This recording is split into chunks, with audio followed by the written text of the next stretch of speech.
للعالمین، اے نبی پیارے نبی، سنت تیری دنیا دی، اے نبی اے نبی۔ نحمده ونصلي على رسوله الكريم، اما بعد فاعوذ بالله من الشيطان الرجيم، بسم الله الرحمن الرحيم، رب اشرح لي صدري ويسر لي امري واحلل عقدة من لساني يفقهوا قولي۔ بدعت کی تعریف۔ بدعت کا لفظ سنت کے مقابلے میں بولا جاتا ہے۔ بدعت کا لفظ بے دال عین سے ہے، بدعا، کوئی چیز ایجاد کرنا۔ اللہ تعالیٰ کے لیے قرآن پاک میں آتا ہے بدیع السماوات والارض، نئے سرے سے پیدا کرنے والا ہے آسمان و زمین کو، یعنی اس سے پہلے کسی اور نے ایسی کوئی چیز نہیں بنائی تھی۔ یہ تو لغت میں اس کا معنی ہے نئی چیز ایجاد کرنا۔ شرعی اصطلاح میں بدعت کا مطلب دین میں حصول ثواب کے لیے کسی ایسی چیز کا اضافہ کرنا ہے جس کی بنیاد یا اصل سنت میں موجود نہ ہو۔ حضرت جابر رضی اللہ عنہ کہتے ہیں کہ رسول اللہ صلی اللہ علیہ وسلم نے فرمایا، حمد و ثنا کے بعد یاد رکھو بہترین بات اللہ کی کتاب ہے۔ خیر الحدیث کیا ہے؟ اللہ کی کتاب، یعنی اس کے مقابلے میں تو کوئی چیز ہے ہی نہیں۔ اور بہترین ہدایت، خیر الہدی کیا ہے؟ محمد صلی اللہ علیہ وسلم کی ہدایت ہے، یعنی جو طریقہ آپ نے بتایا ہے، جو راستہ آپ نے دکھایا ہے۔ اور بدترین کام، شر الامور، بدترین کام کیا ہے؟ دین میں نئی بات ایجاد کرنا، اور ہر بدعت یعنی نئی ایجاد کردہ چیز گمراہی ہے۔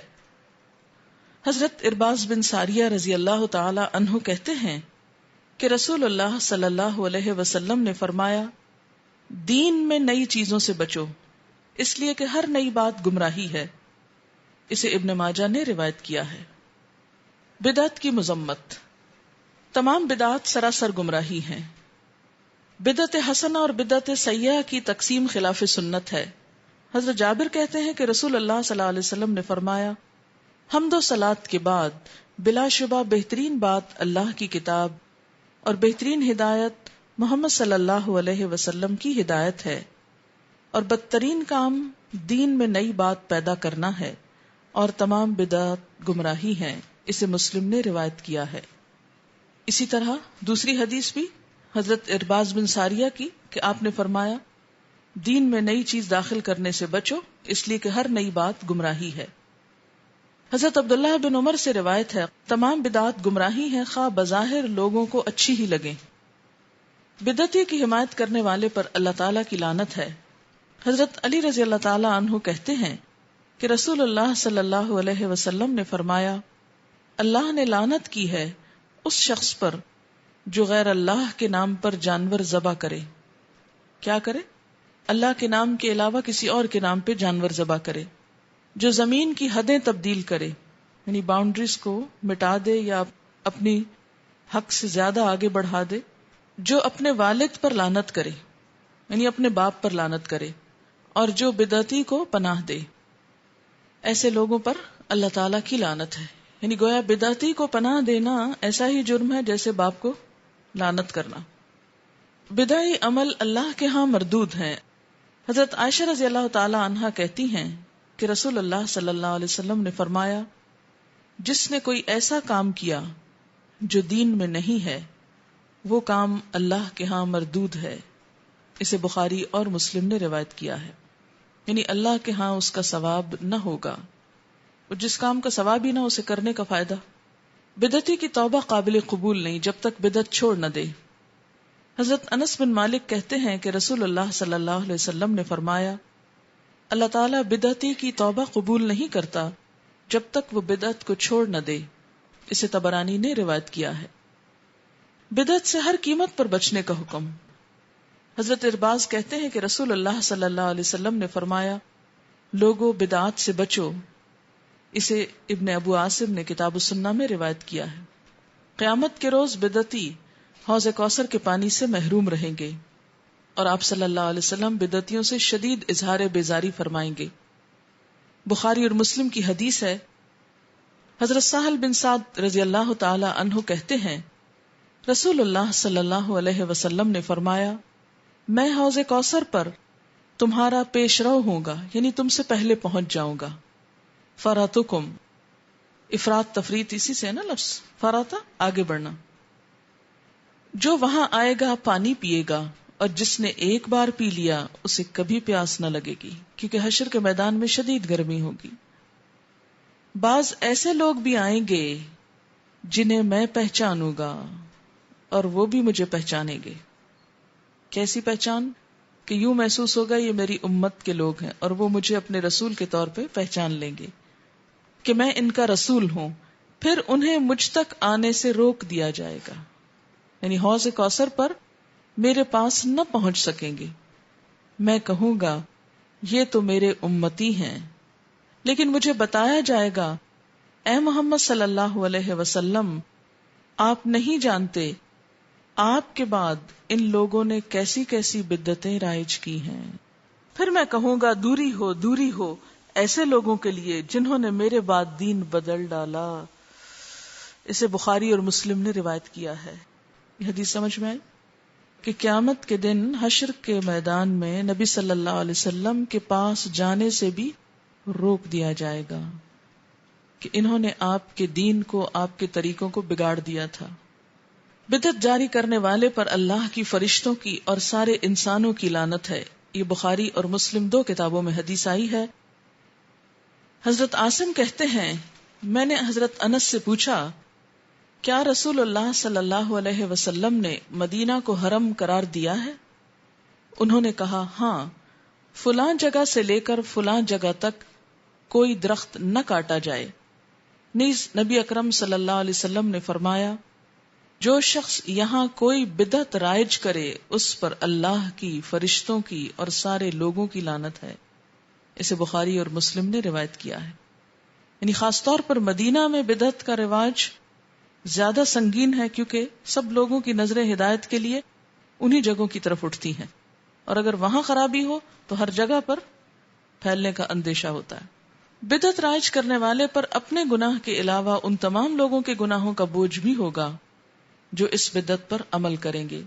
ان کثیر ابن عبداللہ ابن عمرو ابن عوف المزنی حدثني ابی عن جدی ان رسول اللہ صلی اللہ علیہ وسلم قال من احیا سنتا من سنتی فعمل بها الناس كان له مثل اجر من عمل بها لا ينقص من اجورهم شيئا ومن ابتدع بدعة فعمل بها كان عليه اوزار من عمل بها لا ينقص من اوزار من عمل بها شيئا۔ رواہ ابن ماجہ۔ حضرت کثیر بن عبداللہ بن عمرو بن عوف المزنی بیان کرتے ہیں کہ مجھ سے میرے باپ نے، میرے باپ سے میرے دادا نے روایت کیا کہ رسول اللہ صلی اللہ علیہ وسلم نے فرمایا، جس نے میری سنت میں سے کوئی ایک سنت زندہ کی اور لوگوں نے اس پر عمل کیا تو سنت زندہ کرنے والے کو بھی اتنا ہی ثواب ملے گا جتنا اس سنت پر عمل کرنے والے تمام لوگوں کو ملے گا، جبکہ لوگوں کے اپنے ثواب میں سے کوئی کمی نہیں کی جائے گی۔ مثلا آپ کی سنتوں میں سے جیسے کچھ سنتیں انفرادی زندگی سے تعلق رکھتی، دائیں ہاتھ سے کھانا، مسواک کرنا، بیٹھ کر کھانا، 3 سانس میں پانی پینا، مثلا یہ انفرادی زندگی سے متعلق ہیں، پرسنل لائف سے متعلق ہیں۔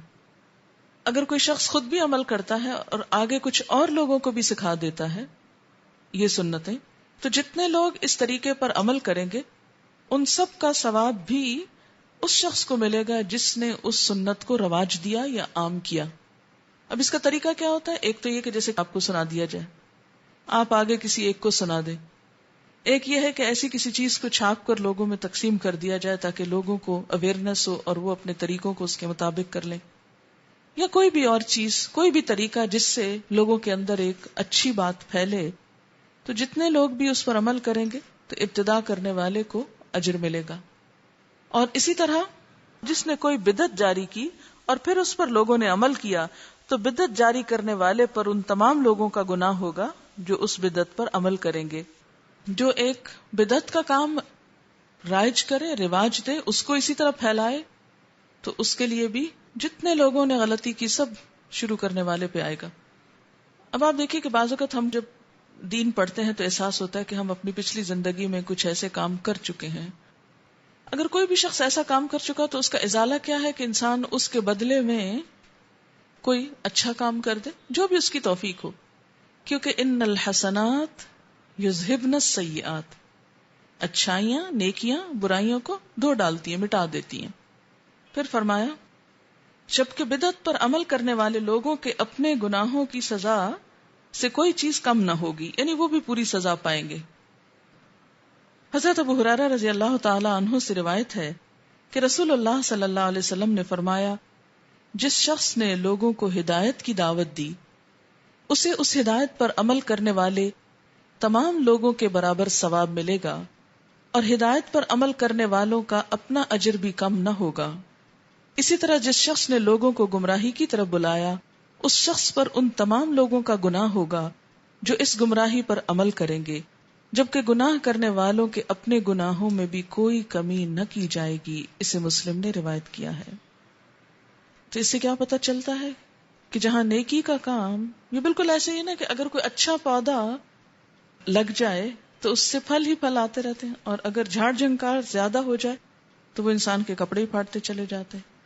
تو جس چیز کو بھی آپ بڑھا لیں، آپ نے دیکھا ہوگا کہ آندھی اور دھواں تیزی سے پھیلتا ہے نا، لیکن اس کے برعکس جو خوشگوار ہوا ہے یا ایک اچھی چیز ہے اس کا پھیلاؤ، اس میں شدت وہ نہیں عموماً ہوتی، لیکن تاثیر زیادہ دیر پا ہوتی ہے بنسبت اس کے.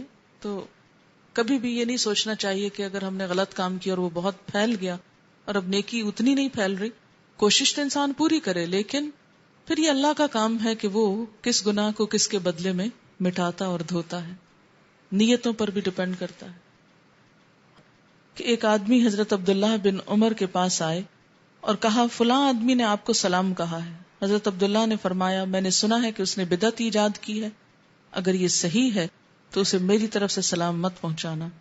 یہ ان کی ایک دینی غیرت کا ایک اظہار تھا، ان کا اپنا ایک عمل تھا، لیکن اس سے یہ پتہ چلتا ہے کہ صحابہ کرام اس معاملے میں کتنی شدت اختیار کرتے تھے، کہ اگر یہ شدت اختیار نہ کرتے تو نتیجہ کیا ہوتا؟ سنت کی وہ حفاظت نہ ہو سکتی. بدعت اختیار کرنے والے لوگ سنتوں سے محروم کر دیے جاتے ہیں. حضرت حسان رضی اللہ عنہ فرماتے ہیں جو لوگ دین میں کوئی بدعت اختیار کرتے ہیں اللہ تعالیٰ ان میں سے اسی قدر سنت اٹھا لیتا ہے اور پھر وہ سنت قیامت تک ان لوگوں میں نہیں لوٹاتا. اسے دارمی نے روایت کیا ہے. یعنی ہدایت سے زیادہ دور ہوتے چلے جاتے ہیں وہ لوگ. اور عام طور پر بھی اگر دیکھا جائے تو آپ محسوس کریں گے کہ جس معاشرے کے اندر بدعات عام ہو جائیں وہاں سنتیں ان نون ہو جاتی ہیں، پتہ ہی نہیں ہوتی کہ اصل دین ہے کیا. کیونکہ ایک اور چیز، ایک اوپر دھواں آ گیا نا، ایک جالا آ گیا، ایک اور چیز نے آ کے اس کو ڈھانپ دیا، چھپا دیا. اسی لیے اس شخص کا اجر بہت ہے جو اس کو زندہ کرے. دوسرے گناہوں کی نسبت بدعت شیطان کو زیادہ محبوب ہے. حضرت سفیان ثوری فرماتے ہیں کہ شیطان کو گناہ کے مقابلے میں بدعت زیادہ پسند ہے، کیونکہ گناہ سے تو توبہ کر لی جاتی ہے جبکہ بدعت سے توبہ بھی نہیں کی جاتی، کیونکہ انسان اسے نیکی سمجھ کے کرتا ہے. بدعت کی مثال ایسے ہی ہے، مثلا اللہ تعالیٰ نے 5 نمازیں فرض کی ہیں دن اور رات میں، اس کے بعد کچھ نوافل ہیں، فرض نہیں ہے. مثلا تہجد کی نماز ہے، فرض نمازوں کے بعد سب سے افضل نماز ہے، لیکن فرض نہیں ہے. بعض روایات میں نبی صلی اللہ علیہ وسلم کے لیے فرض ہونے کی بات آتی ہے، لیکن فرض 5 ہی ہے. اب اگر کوئی شخص یہ کہے کہ میں فارغ ہوتا ہوں، صبح 10 بجے کا وقت بہت سہانا ہوتا ہے، بہت ریلیکسڈ ہوتا ہوں، تو میں ایک اور نماز فرض کر کے پڑھتا ہوں، یعنی فرض بنا کر، اس میں اتنے ہی فرض پڑھے جتنے مثلا ظہر میں یا فجر میں پڑھتا ہے، سب کچھ وہی پڑھے جو نمازوں میں پڑھا جاتا ہے، اور یہ سمجھ کر پڑھے کہ مجھے ثواب ہوگا کیونکہ میں نے اللہ کا نام لیا ہے، اللہ کا ذکر کیا ہے، قبلہ کا رخ کیا ہے، قرآن پڑھا ہے، اس میں دعا پڑھی ہے، وضو کر کے کھڑا ہوا ہوں مصلی پر. سب کچھ، ہر ایک چیز اپنی اپنی جگہ درست ہے، لیکن کس چیز نے اس کو بدعت بنا دیا؟ اس کو فرض کرنے نے. جو اللہ نے فرض نہیں کیا آپ اپنے اوپر فرض کیوں کر رہے ہیں؟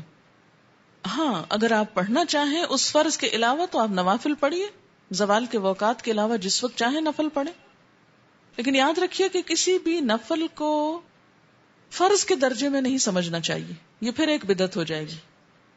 نفل نفل ہے، ٹھیک ہے نا. اچھا اس کو اب ایک اور مثال سے سمجھیے. اگر آپ میں سے کوئی 10 روپے کے نوٹ جیسا ایک نوٹ خود بنا لے کہ بہت اچھا آرٹسٹ ہو، اتنا ہی کاغذ کاٹے، اسی درجے کا پیپر لے اور ہو بہو وہی تصویر اتار دے اس کی اور وہ لے جائے کسی مارکیٹ میں، تو ایسے شخص کے ساتھ کیا کیا جائے گا؟ پکڑ لیا جائے گا نا اس کو. کیوں؟ ہو سکتا ہے اس پہ 10 روپے سے زیادہ خرچہ آیا ہو، کیونکہ اکٹھے جب نوٹ چھپتے ہیں تو وہ تو اور بات ہے، لیکن اگر ایک شخص 10 روپے کا نوٹ بنا ہے، اسے کلر کرنا ہے، اس کی محنت ہے، اس کا رنگ ہے، ڈیزائن ہے، اس کی سب کچھ ہے، لیکن کیوں پکڑا جائے گا؟ اس لیے کہ اس پہ سرکار کی مہر نہیں. اس نے سرکار کی نقل اتارنے کی کوشش کی، قانون کو اپنے ہاتھ میں لیا اور ایک طرح سے ایک بغاوت کی. دین کہاں سے آیا ہے؟ سورس کیا ہے دین کا؟ وحی الہی. کسی بھی چیز پر ثواب بتانا یا اس کو گناہ بتانا کس کا کام ہے؟ اللہ تعالی کا کام ہے. یا اس کے بعد کس کو اختیار دیا گیا؟ نبی صلی اللہ علیہ وسلم کو. اب اگر میرے آپ جیسا کوئی شخص اٹھ کر کسی کام پہ لوگوں کو ثواب بتانے لگے اور کسی کا گناہ بتانے لگے، کسی کو فرض بتانے لگے، کسی کو حرام بتانے لگے، تو یہ کیا ہوگا؟ ایک جال سازی ہوگی، جرم ہوگا، جھوٹ ہوگا، ناقابل قبول بات ہوگی. لیکن وہ تو بہت معصوم سے لہجے میں یہ کہہ رہا ہے کہ میں لوگوں کو نیکی کی طرف لا رہا ہوں، میری نیت بہت اچھی ہے، تو بھی اس کی پکڑ کیوں ہوگی؟ اس کا کام بھی اچھا ہے، بظاہر کوئی برائی اس میں نہیں نظر آ رہی، اور اس کی نیت بھی بہت اچھی ہے کہ لوگوں کو میں دین سمجھاؤں یا سکھاؤں، لیکن نتیجہ بڑا خراب ہے. کیوں؟ وہ قبول نہیں ہے اس سے. وجہ اس کی پکڑ کیوں ہے؟ ہم نے تو پڑھا ہے نیت اچھی ہو تو غلطی بھی اچھی ہو جاتی ہے. اس کو اس چیز کی اجازت نہیں ہے، اس کو اس کا حق نہیں، اس کی یہ اتھارٹی نہیں ہے. دین کا کوئی حکم بتانا، کسی چیز کو حلال یا حرام کرنا اللہ اور اس کے رسول کا کام ہے، کسی تیسرے کا کام نہیں. لہذا جو شخص ایسے معاملات میں انٹرفیئر کرے گا وہ کیا کرے گا؟ قانون کو اپنے ہاتھ میں لے گا. جو اتھارٹی اس کی نہیں وہ بے وجہ میں اتھارٹی بن رہا ہے. سبحانک اللہم و بحمدک نشہد ان لا الہ الا انت نستغفرک و نتوب الیک. والسلام علیکم ورحمۃ اللہ وبرکاتہ. للعالمین اے نبی، پیارے نبی، سنت تیری